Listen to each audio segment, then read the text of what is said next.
எத்தனை ஒரு 800 கோடி பேர் இந்த உலகத்துல மனித பிறவி எடுத்திருப்பாங்களா?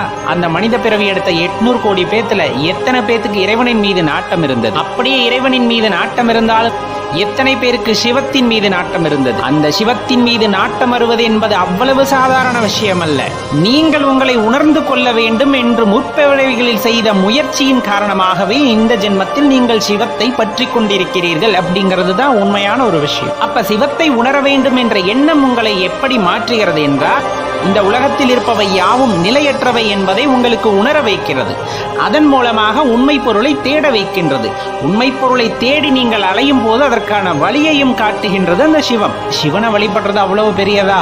ஆம், சிவத்தை வழிபடுவது மிகவும் உயர்ந்தது. அவருடன் இரண்டர கலந்திருக்க வேண்டும் என்ற நினைவு யாருக்கு இருக்கிறதோ அவர்களால் மட்டும்தான் சிவத்தை வழிபட முடிகிறது.